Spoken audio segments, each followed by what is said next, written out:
berkah rumah tangga kita, berkah ilmu kita, berkah usaha kita. Ya Allah, kumpulkan kita bersama dalam surga dan ridhonya Allah Subhanahu wa taala. Amin. Hadirin para jemaah yang dimuliakan oleh Allah, kajian kita masih bab sulasi ya, sampai pada makalah yang kedua.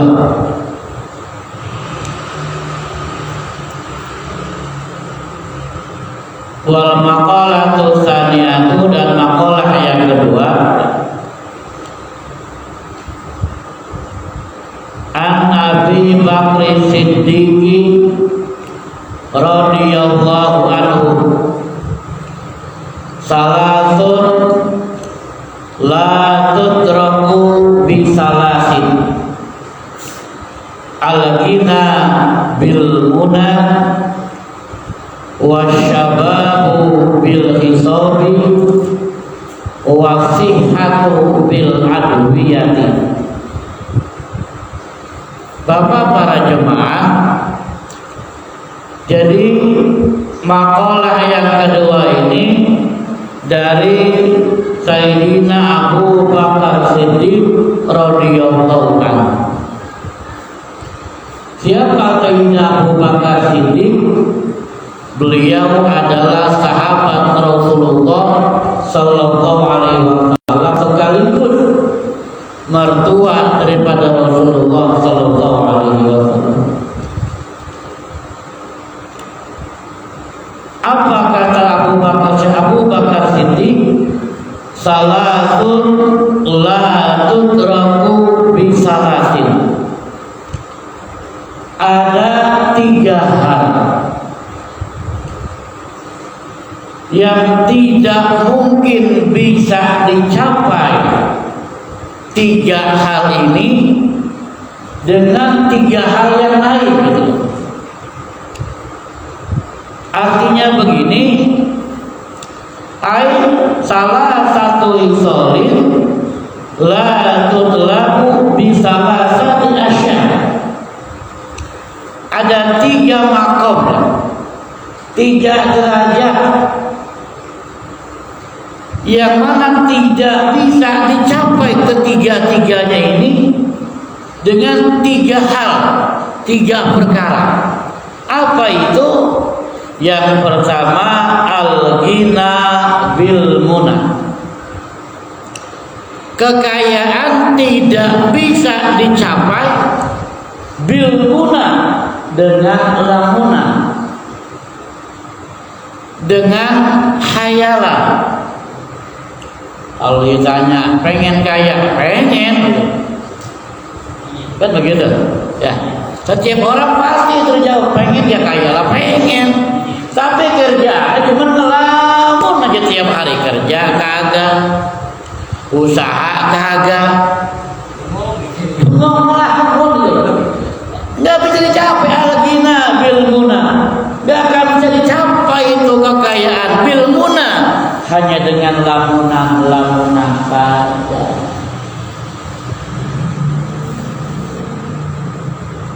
Sebab segala sesuatu ada ikhtiarnya. Walaupun sekarang kita pembicaraan kita agak persempit nih ya. Walaupun kalau kita berbicara masalah kekayaan maknanya luas ya. Sekarang kita persempit dulu, umpamanya ketika bicara kekayaan banyak harta lah ya. Duit banyak, rumah, gedung ya, rumah bertingkat, mobil serba mengkilat ya, istri jumlahnya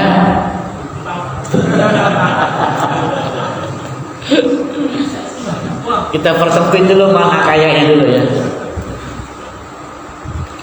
Dia pengen kekayaan tapi bil muna, hanya capai dengan lamunan. Andai saja tuh umpama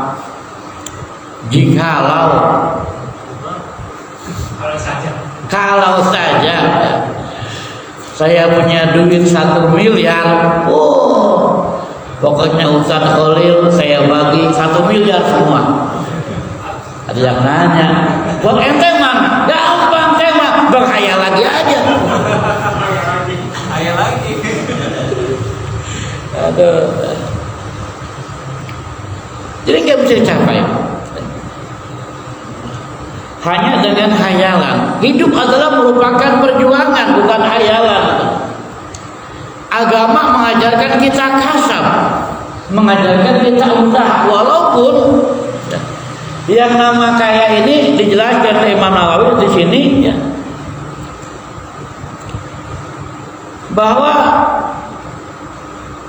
fala yahsulu ghina bil amani bal bil qismati minallahi ta'ala.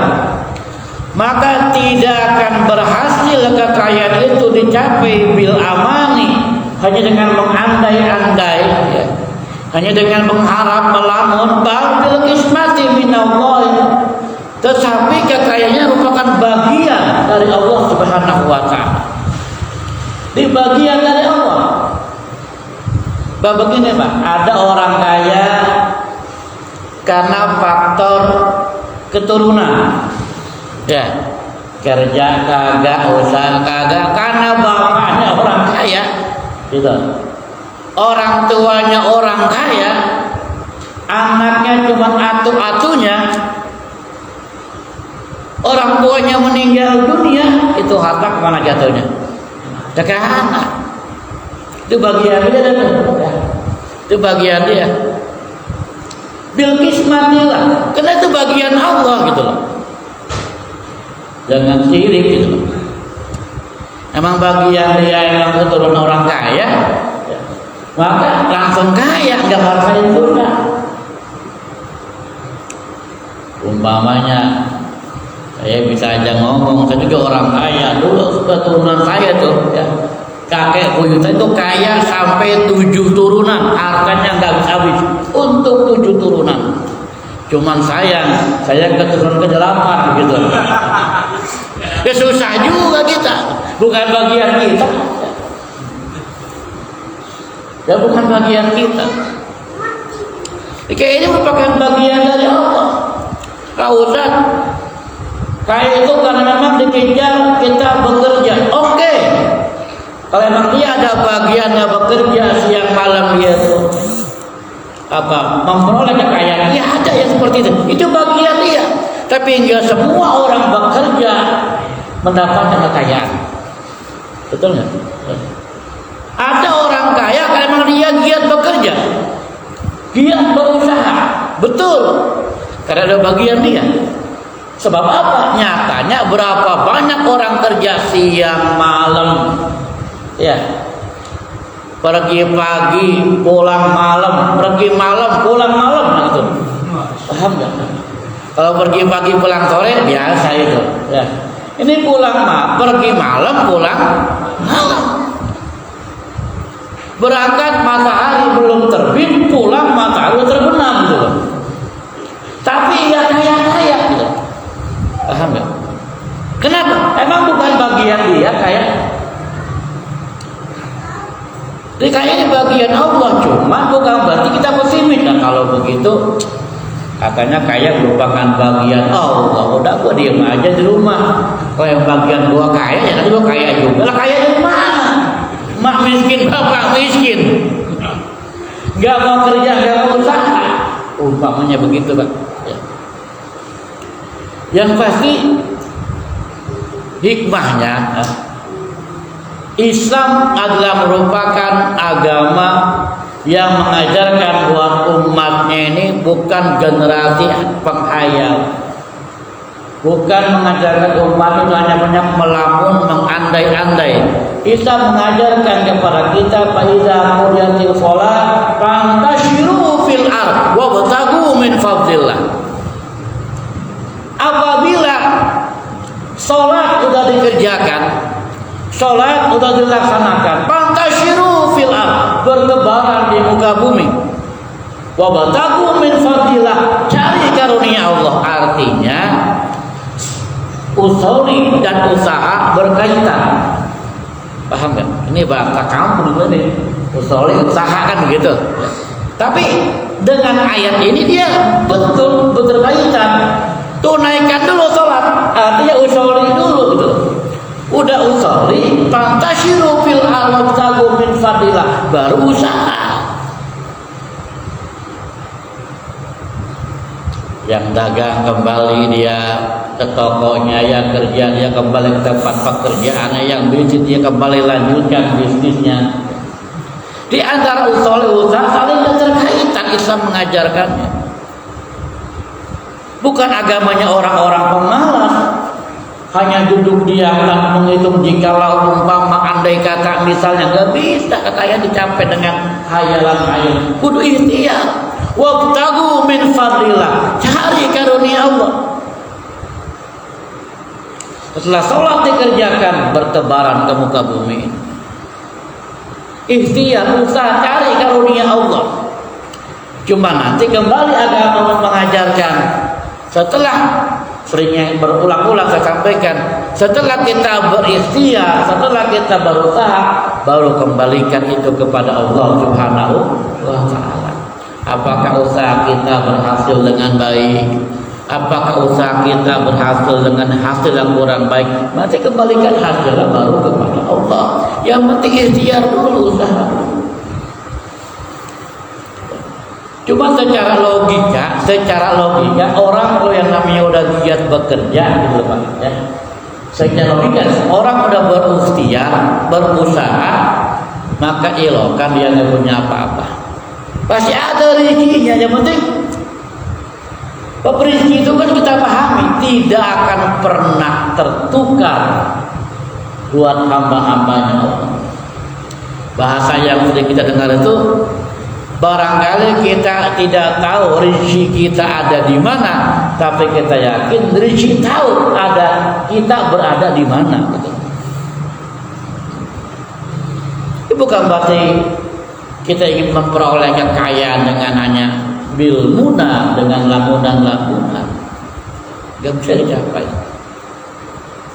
Walaupun lagi-lagi kaya merupakan kismatillah, bagian daripada Allah Subhanahu wa ta'ala yang Allah anugerahkan kepada hambanya. Kan agama udah mendidik kita.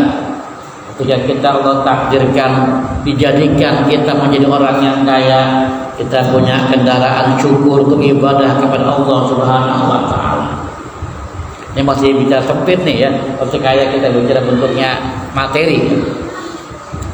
Atau kalau kita barangkali udah ikhtiar tapi kita bukan bentuk bagian orang yang hidup jet set, mewah ya, usaha sampai kehidupan kita hanya pas-pasan saja, bahkan barangkali kita orang yang masih fakir, Allah siapkan ajaran agamanya. Kita tetap mendekat ibadah kepada Allah dengan kendaraan sobar kita.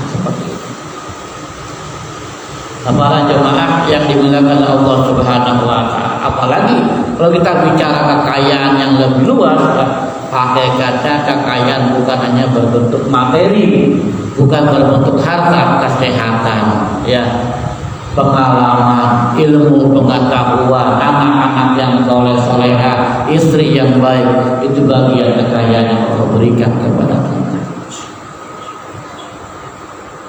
Nah, para jemaah yang dimuliakan oleh Allah Subhanahu wa ta'ala, itu ya. Satu ungkapan Sayyidina Abu Bakar Siddiq ya, bahwa al-ghina bil guna, tidak akan memperoleh dicapai kekayaan bil guna dengan apa? Dengan hayalan. Sebab kata Imam Nawawi tafsirkan bahwa kekayaan merupakan bagian yang Allah berikan kepada hambanya yang dipilih oleh Allah Subhanahu wa ta'ala. Yang pasti kita diajarkan jangan pernah iri dengan rezeki yang Allah berikan kepada orang lain. Cukup syukuri rezeki yang Allah berikan kepada kita. Jangan pernah sibukkan hati kita dengan karunia Allah yang Allah berikan kepada orang lain. Syukuri karunia Allah yang Allah berikan kepada kita. Amin ya rabbal alamin. Saya minum dulu ya. Ini masuk waktu. Artinya mau diminum dulu. Bismillah.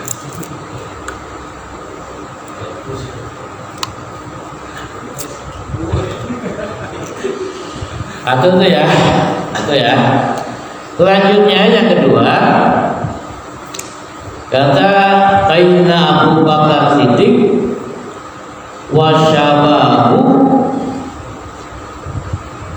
bil idhabi, tidak akan diraih, tidak akan dicapai masa muda itu bil hisabi, dengan cara disemir. Maksudnya apa? Banyak orang pengen muda gitu dengan cara menyemir rambutnya yang udah pada putih, disemir biar kelihatannya hitam, biar kelihatan muda terus ya. Kenapa begitu? Gak bisa dibohongin umur mah ya. Pandangan mata barangkali bisa dibohongin dengan cara disemir, tapi tetap yang namanya tua mah gak bisa ditahan. Jangan pengen merasa muda terus gitu, jangan pengen bertampilan muda terus, bahwa yang namanya tua itu pasti gitu. Biar kata itu orang perempuan ya, maaf ini bedaknya sampai 5 cm di muka gitu loh. Semua merek bedak nempel di muka umpamanya. Ya tetap yang namanya tua akan kelihatan tuanya gitu loh. Yang dipoles yang kanan, yang kere meletot kan begitu. Dipoles yang kere, yang kanan meletot, dan seterusnya. Gak bisa ditahan itu. Gak bisa dikejar pemuda itu dengan disemir, gak bisa. Sebab apa? Usia gak bisa dibohongi, fisik gak bisa dibohongi. Quran mengajarkan kepada kita, wa man nu'ammirhu nunakishu fil khalqi, barang siapa yang kami panjangkan umurnya, kami kurangi bentuk kejadiannya. Kami panjangkan umurnya, usia makin bertambah, usianya panjang, umurnya panjang, tapi kami kurangi bentuk kejadiannya.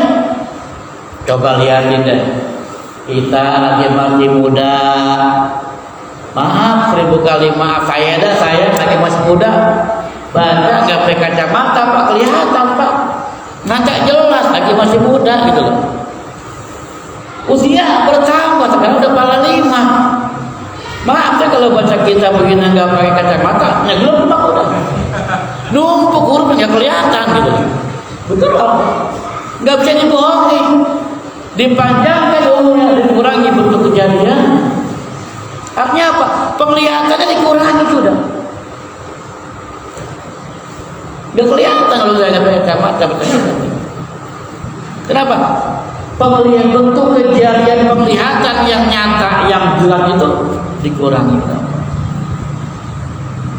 Lagi masih muda ya, orang berbisik aja berbisik, kita nggak dengar. Lagi masih muda, orang berbisik ngomongnya pelan, kita nggak dengar tuh. Coba kalau aki-aki, jangankan kita berbisik, kita ngomong kenceng aja dia nggak dengar. Kenapa? Dikurangi bentuk kejadiannya oleh Allah. Fisik kita akan semakin lemah. Coba gigi kita, gigi, coba lagi masih muda-mudaan. Wah, kalau jam ini masih gagah ya. Iya, malah korban makan kambing nyate masih kuat. Coba tiap hari kepala 6. Paling kepala 6 gigi udah habis. Makan sate satu aja udah kayak main bola dalam mulut. Muter-muter doang. Iya apa ya? Over ke sini, capek. Wa man nu'ammirhu nunakis. Panjangkan kemudian tapi kurangi bentuk kejadiannya. Karena nggak bisa masa muda dicapai itu dengan apa namanya itu, disempir dengan tidak Abu Bakar Siddiq. Dan memang ya, bahwa kehidupan jangan artinya jangan hanya terpana dengan pandangan fisik, Pak. Jangan terlena dengan pandangan fisik sering menipu kita. Apalagi zaman sekarang orang yang pesek bisa dimancungin hidungnya kan begitu. Ya, yang bisa dibelokin, dijeliin mata dengan cara operasi dan berbagai macam lain jalan. Tapi nggak bisa, usia akan terus bertambah gitu. Usia akan terus bertambah. Karena bagaimana caranya? Ya udah syukuri aja umur kita yang ada, nikmati masa muda yang ada. Kalau emang kita udah tua, ya udah berlaku sebagaimana layaknya orang tua gitu loh. Sekarang begini Pak, ya. Ada orang tua tapi tidak bisa berlaku layaknya orang tua, paham kan? Udah tua tapi nggak bisa dituain. Udah tua tapi kejemur gitu loh. Ketika kita emang nggak bisa terus mempertahankan masa muda kita, usia pasti akan bertambah. Ketika usia bertambah, ya, masa tua sudah datang. Satu hikmahnya, maka bertambahlah kedewasaan, bertambahlah wawasan, bertambahlah kebijaksanaan. Agar ketika kita menjadi orang tua bisa dituain. Jangan udah tua bawahnya bolu ambek. Gerian adabnya kebijaksanaan. Gak boleh salah sedikit. Gak mau ngalah sama yang muda. Makanya kemarin ya, di antara hikmah kurban kemarin nganceng dikit tapi berkaitan dengan kita ini materinya. Kan di antaranya apa? Itu lebih orang tua yang bijaksana. Siapa? Nabi Ibrahim alaihissalam. Itu hikmahnya kemarin kan. Apa contohnya? Pikir orang tua yang mau menghargai pendapat orang tua, pendapat anak-anak muda, orang tua yang bisa menjadi orang tua yang dituakan gitu loh. Dan mau mendengar pendapat orang yang muda. Itu hikmah kemarin kurban itu.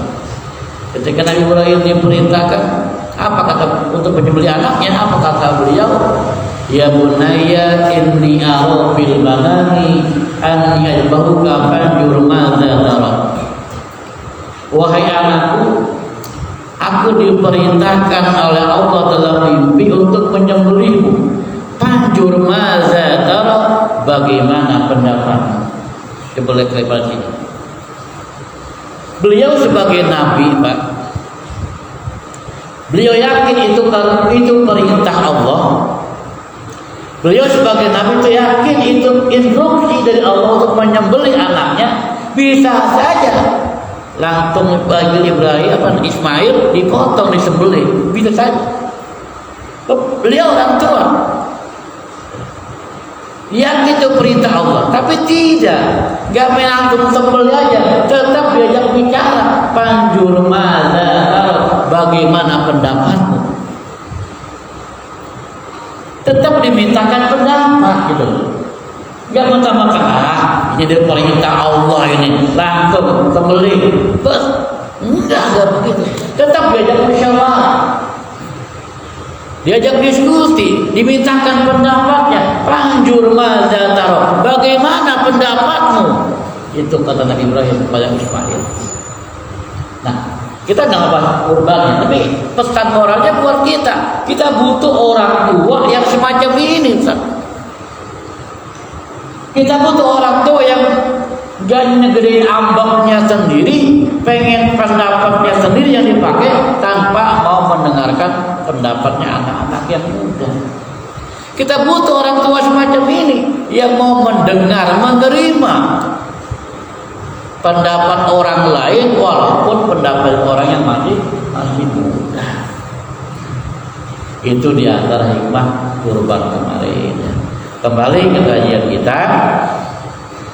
Jadi kata Sayyidina Abu Bakar Siddiq, wasababu bil hidabi, ya. Tidak bisa dicapai itu masa muda, ya. Tidak bisa dicapai itu masa muda bil hidabi dengan cara apa? Dengan cara disemir, dipoles, ya, dan seterusnya. Dua tuh ya. Yang ketiga, wasihatu bil adawiyati. Wasihatu bil adawiyati. Tidak bisa dicapai kesehatan itu dengan menggunakan obat semata. Di kesehatan tidak bisa dicapai dengan obat semata. Ini sebetulnya akan panjang pembahasannya, merembet berbagai sektor. Ya. Saya juga bersempit dengan waktu yang ada. Ya. Selama ini orang ingin sehat, tawakalnya kepada apa? Kepada obat. Ketika dia ingin sehat, tawakalnya kepada obat. Memang betul, likulli da'in dawa'un. Setiap penyakit ada obatnya. Dan kita memang diajarkan untuk berikhtiar oleh Allah Subhanahu wa taala. Ketika kita sakit, maka kita diperintahkan berikhtiar, minum obat, berangkat kita ke dokter, ya. Diperintahkan berikhtiar, bukan berarti sakit sehat datangnya dari Allah, ketika sakit diam lagi di rumah. Ya modal kita. Paham enggak? Nah, udah sakit juga dari Allah, sehat dari Allah. Lo panas dingin diem di rumah. Udah sehat kagak, mati kita. Islam mengajarkan tetap ada ikhtiar dulu. Nah, ketika sudah ikhtiar, nah itu maksudnya ya. Ke dokter sudah, minum obat sudah, baru kembalikan itu kesehatan yang memberikan Allah Subhanahu wa taala. Baru kembalikan kesembuhan yang mendatangkan, yang memberikan hanyalah Allah Subhanahu wa taala. Makanya kata Imam Nawawi, "Fala tahsulu sihata bi nafsil adawiyati bal bi syifaillahi ta'ala." Fala tahsulu, maka tidak akan berhasil asihatan, ya. Kita memperoleh kesehatan bi nafsil adawiyati, hanya dengan obat semata. Enggak akan berhasil kita mendapatkan kesehatan hanya dengan obat semata, tetapi bisyifaillahi ta'ala, dengan kesembuhan dari Allah. Ini pesan moralnya buat kita, Bapak para jemaah, ya. Jangan obat ini menjadi tawakal kita. Ketika kita berbicara tidak dicapai, ya, kesehatan dengan obat, bukan berarti kita jangan minum obat, bukan begitu pengertiannya. Tetap ikhtiar, minum suplemen, ya, minum jamu, enggak apa-apa, itu diperintahkan untuk menjaga kesehatan, bagian daripada ikhtiar. Cuma yang dimaksud jangan tawakal dengan obat itu, kita paham enggak? Hidup sehat, harus pola hidup sehat, makanan sehat, ya. Minum jamu, minum suplemen, ya. Atau hal-hal yang herbal, silakan diminum, gitu. Tetapi yang dimaksud di sini jangan mengandalkan itu semata. Jangan menganggap obat itu yang memberikan kesehatan kepada kita, gitu. Jangan menganggap obat-obatan itu yang memberikan kesembuhan kepada kita. Di obat itu cuma syariat, hakikatnya yang memberikan kesembuhan kepada kita siapa? Allah Subhanahu wa taala.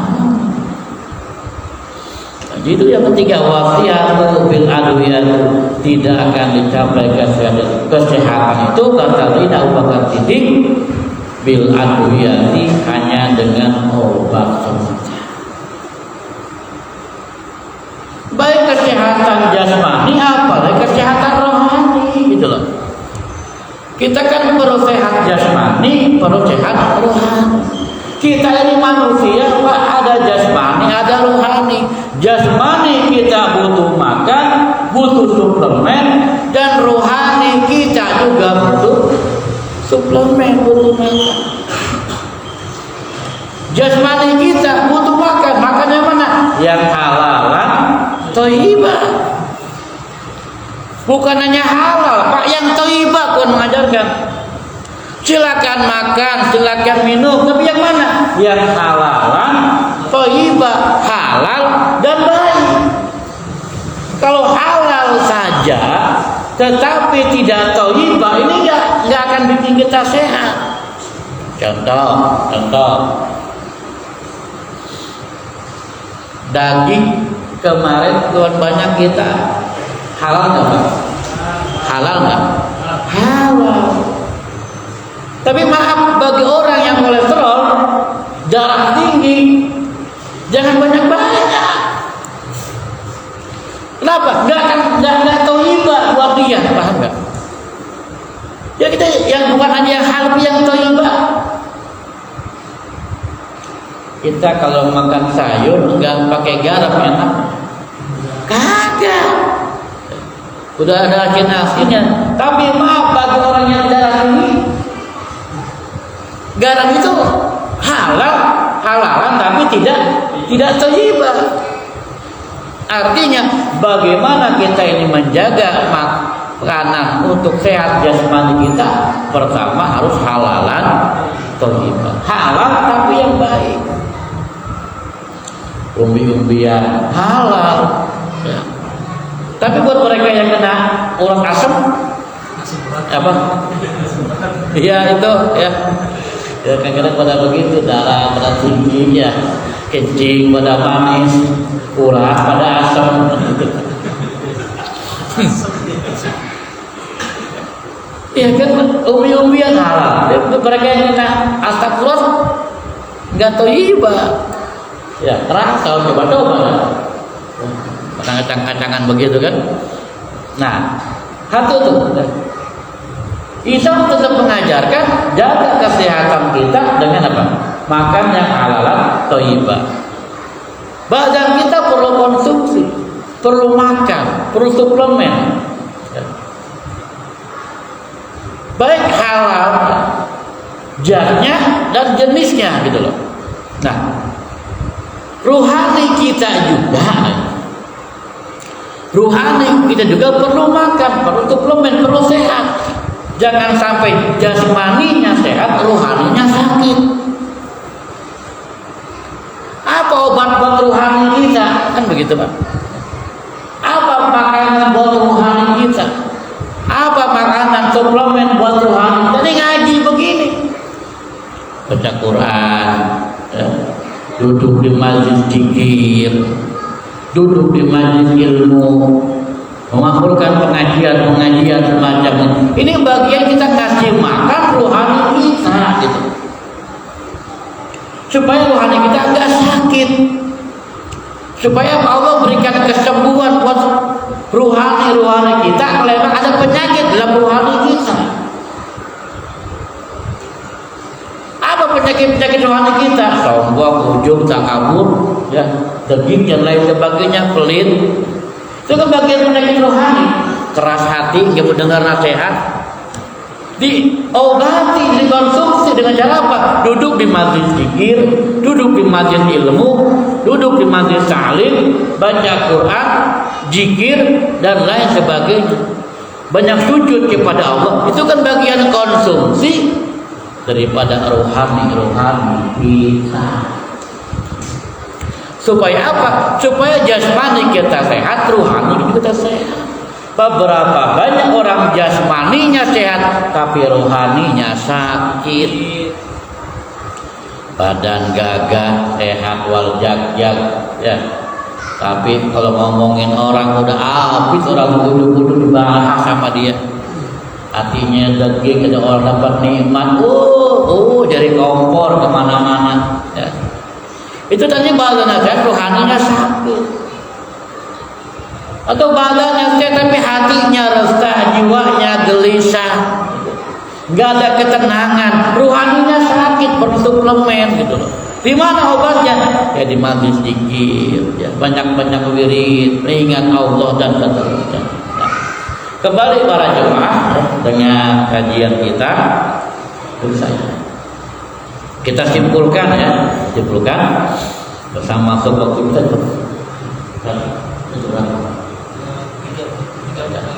Kajian dengan doa ya. Kita simpulkan. Jadi ada 3 hal kata Sayyidina Abu Bakar Siddiq ya. 3 hal tidak akan dicapai dengan 3 hal yang lain. 1, al-ghina bil muna. Kekayaan tidak bisa dicapai hanya dengan lamunan, khayalan ya. Wasyababu bil hidobi, dan masa muda tidak akan bisa dicapai dengan cara menyemir rambut kita ya. Sebab yang namanya tua itu pasti, biar kata disemir sampai begitu banyak rambut kita, tetap umur nggak bisa didustai, fisik ya bisa didustai. Makin banyak orang umurnya, semakin panjang umurnya, semakin dikurangi bentuk kejadiannya oleh Allah Subhanahu wa Ta'ala ya. Yang ketiga, wasihatu bil adwiyati, dan tidak akan bisa dicapai kesehatan hanya dengan obat semata. Sebab hakikatnya yang memberikan kesehatan kepada kita bukannya obat, tapi ialah Allah Subhanahu wa Ta'ala. Pesan moralnya, jangan pernah bertawakal kepada dokter, jangan pernah bertawakal kepada orang-orang penyembuh, jangan pernah bertawakal kepada obat, tapi bertawakal kepada Allah Subhanahu wa Ta'ala. Karena dokter syariat, obat merupakan syariat, herbal merupakan syariat. Hakikatnya dia memberikan kesembuhan buat penyakit kita ialah Allah Subhanahu wa Ta'ala ya. Badan kita perlu dijaga, rohani juga perlu dijaga agar kita sehat jasmani dan rohani, dan Allah kumpulkan kita bersama dalam surganya Allah Subhanahu wa Ta'ala. Amin ya Allah. Sayyidina Muhammadin fil awwalina wal akhirin wa sallallahu wa radiyallahu wa ta'ala sahabati rasulillah jama'in. Bismillah alamin. Hamdan yuwafi ni'ma yukafi majida.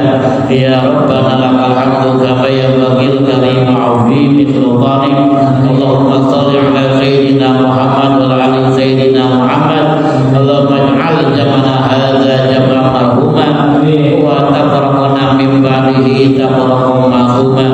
Allahumma ij'al jamana hadza jam'an mashkura wa tafarraqna min ba'dihi tafarraqan maghfura. Allahumma zidna ilma warzuqna fahma. Allahumma nawwir qulubana binuri hidayatika kama nawwara bi syamsika abadan abadan. Innahu min Sulaiman wa innahu bismillahirrahmanirrahim. Rabbighfir lana wa liwalidayna warhamhuma kama rabbayana shighara. Rabbana atina fid dunya hasanah wa fil akhirati hasanah wa qina adzabannar. Wa sallallahu ala Muhammad wa ala alihi wa sahbihi ajma'in. Subhana rabbika rabbil izzati amma yasifun wa salamun alal mursalin walhamdulillahi rabbil alamin. Akhirnya wassalamualaikum warahmatullahi wabarakatuh. Waalaikumsalam warahmatullahi wabarakatuh. Syekh